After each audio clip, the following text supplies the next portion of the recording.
KSA, obviously learning from yesterday, is apparent in the standings. So now we get to see it and witness it against a team like the Philippines here. Now that we're jumping into the Land of Dawn, game number 1 here in the best of 3. KSA fighting for that second position within the group. Philippines already securing their spot here.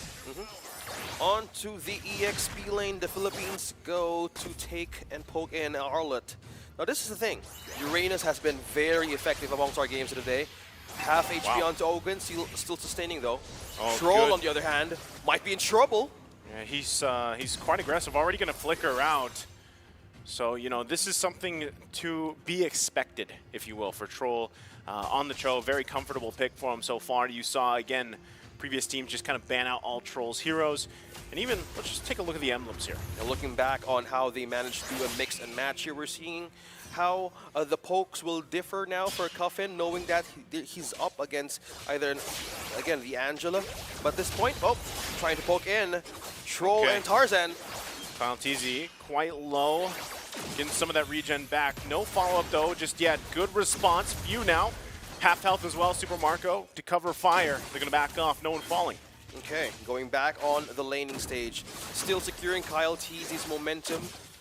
Again, as a lane, but looking on the EXP, it's still the same thing, like cutting lanes, trying to aid on. Okay. Sanji though, not level 4 just yet. Kyle TZ able to get away with the Tempest of Blades. Sanji, if he was level 4, just a little bit more, that would have been the first blood. Still going to be going though. X-Bocked on the Uranus. Going back to the lane. Yep, Impure Rage on to Cuffin as the tier 3 emblem, getting in with the pokes here. If you're up against, well, a Fredrin or even an Angela, you want to get those pokes and spams just to force out the Heart Guard right away. But X-Bot is just the only one here for Team Philippines. Meanwhile, 3 from KSA, 4 present. Okay, Kyle TZ working on his buff. Might just give it away as he does. So, Turtle secured here for KSA, off to a good start. And that's the thing, right, is if you can kind of continue to play around that KSA, getting those objectives. We saw this yesterday too, where, you know, Bane was planted into the jungle and it didn't work out too well, right? It just wasn't enough to deal with a lot of things being thrown at it. But this time already off to a better start, I would say. Yeah. And same thing too, Lark getting his hands on the Leslie like you mentioned in the draft. The true damage, the potential there is massive as long as you can get to that point. And we saw great things even from Lark individually. So hopefully he can continue to just farm up, right? Farm up the best he can here. And looking at this one, it opted for a different route for the tier 3 emblem for Tarzan. Might be getting a good amount of damage as a poke. Troll, look at that, already with the Way of the Dragon. Comes out the Heart Guard, Tempest Blade's gonna be committed as well. Still, nobody falling down just yet, and that's what I'm talking about with the sustain. Troll still gonna give the go signal with the G Kundo. Tarzan now trying to help him out. Still, look at that sustain, keeping him going. It's tough to deal with here. And this was the question, going back to the whole talking points of it. Yeah, that is what can you do with the sustain? Yeah, going out of a sticky situation that Coffin is giving out to the table, the Void Crystals, and that's one way of aiding your own goal lane. You have Ogun using the Heart Guard, using the Love Waves, being present in most of the times that there is an ultimate coming in from Coffin or even a setup from Troll. This prevents them from being in the back line in the Philippines, because once that they do, that they have a chance to even kick or do a setup just like Troll might be doing right now, he kind of be bursted down. Yeah, Troll's doing an amazing job right now. All they need is a little bit of follow-up, right? They need to get to the point in the game where they can actually capitalize on what Troll is doing, and that would be great for KSA as they start up the second turtle of the game. Philippines getting in position here. Few also sticking on Troll, trying not to let him find his target. There's the Way of the Dragon. Turtle going to be secured by Tarzan as well. Still looking for the pickup here. Can they escape it? Oakland going to be in trouble. Massive final slash, able to find the kill. Meanwhile, Troll will fall as well. X-Bocked also quite low, but can regenerate that back up as he makes his way back to the lane. So far, though, quite even. Yeah, being even. Kyle TZ getting on his purple, securing more of the buffs and objectives in on their camp.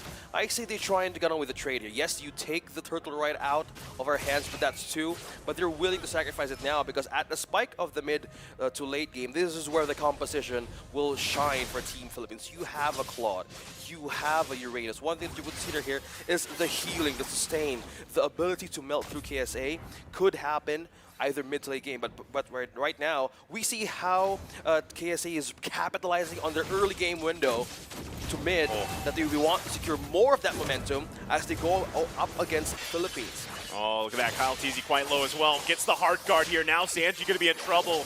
Trying to keep alive here. Still, it's the 1 versus 2 essentially. Sanji will fall. Ogwin coming out in time for Kyle TZ. Staying alive. Ogwin onto the response of that ultimate. Now still being in a safe position here. Now with that kind of sustain, you need that amount of damage. Who's going to be the winning damage? Your Lark. We want to see more damage, and how will it pull off into the gold lane. Looking at the state here, they're on the same level. We have level 8 between Super Marco and Ogwin. I say they're being patient. They're buying more time to how their winning condition will work. All right, now to bottom lane, Pokes. Kyle TZ making his way along with Ogwin and the rest of the crew here. Cuffin knows what's going on. Good thing, again, this is major for them. They got to keep Lark alive. Just farming up. Most likely going to lose that tier 1 turret. Super Marco goes ahead and grabs that. Now all this leading to that next turtle. If KSA can secure themselves the 3rd one of the game, they still are off to a good start at keeping things relatively even in terms of economy here. Well, economy could be even, but the push, even the turrets down taken by Philippines from KSA is almost 2 turrets down. Look at the macro response of Team Philippines up against KSA, but now a fight is about to break. Lark's not there. Troll trying to find the right target, not going to be able to find it. Sanji with the final slash will go down here. Even into the RWM, still going to be looking for more. Troll quite low, has to get out. Cuffin in trouble, 1 hit away. Will find it with the Angela tied to Kyle TZ as they find more, and Lark's a little bit too late to the party as 4 members of KSA fall. Truly a worthy of a trade for Philippines, sacrificing Kyle TZ, but that was 4 members down inside of KSA. Now they have more position. Supposedly they might want to take this 3rd turtle, but with that kind of fight, Philippines is now getting this first turtle objective of this game, and momentum slowly building up from this moment on. Yeah, taking a look at the items too, you know, time after time with little skirmishes or team fights like that build up in terms of the gold lead. Again, it's still about 3,000 gold at this point. You can see too, majority of the players here working on that 2nd item now at this point. Now, Cuffin's still going to be crucial here in the team fight capabilities, especially around the objectives, right? He already has that Ice Queen wand, helps with the slow, but still what you're really banking on, again, with this lineup is Lark to be able to get that, you know, pretty much the first BOD that he's going to lock in here. He already has the Berserker's Fury, but still needs time to build up, right? And also the right setting here. Still few eyes set on Lark, gonna push him back. Ogwin also taking the brunt of damage. Troll gonna go in, nice kick into the turret. Will find a kill on Ogwin. Now few gonna be the focus of KSA. They can't quite get it because here comes Kyle TZ. Now focusing down. Tempest Blade's gonna come through, finds another one, chases Troll back.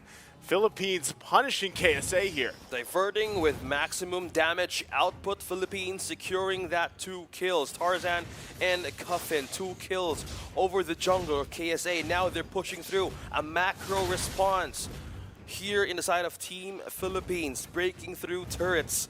Now how do they want to even answer that? In KSA, we haven't seen damage yet building through the defense of Philippines. Now 1 more kill goes to Kyle TZ as a 5-1-3, and a turret down in mid. Yeah, again, this is getting to the point, right, where KSA scrambling here. They can feel the pressure being put on by Team Philippines. Troll going to go in once again. Wrong target to kick, though. It is Xbox. Tempest Blades under the turret, looking for Lark. Has the heart guard, too, in a bad position. And it will be a wipeout here as Philippines puts on the pressure. 3-13 Philippines. Now pushing through the last third of defense down bottom. Now Sanji here would be the last line of defense, but the problem is 3 waves are coming in right in the base of KSA. Oh, They need to defend this point if they want to push it through and survive the slaughter they've received early game. Yeah, at this point, again, like I said, you know, this is very similar to what we saw from Philippines yesterday, building into that lead. It's the 10-minute mark. This seems to be when they just flip the switch and just push on the gas. So KSA somehow, some way, has to defend this first Lord push. Already 2 turrets down in the base. It's going to be very crucial for them to stay into this if they want to. Again, you're talking about a very hard to deal with front line, right? In terms of just Xbox alone. As the Lord makes its way down the mid lane, KSA has to prep up for the defense. Well, speaking of defense, Xbot just completely take a Twilight Armor. This reduces a single burst damage right on to KSA's skill output. So this is one way of like securing the fact that if he might be the first one to soak up the damage, he might be the one dictating how Philippines will rotate in the base of KSA. Now, Lord in the mid could be the defense of KSA now. Needs to happen. Should make quick work of that. Again, it's only the first Lord of the game. Biggest thing is, can they hold on to that turret? It looks like so far so good. One more wave of powered up minions charging in. And it looks like Philippines has their eyes set on that last turret. They want to completely expose the base here. Kyle Teasy waiting patiently as well. There you go. Turret gonna get whittled down here by Super Marco. They might try to punch it in. Hard guard along with the Ling. There's the Tempest of Blades looking for the kill on Troll. They can't find it. Still held on. Sanji low as well. Blazing to it, pushing them back. Tarzan will fall. Crystal is gonna be worked on. Still holding on. Final Slash to buy some time, but it's not enough as Philippines takes game 1.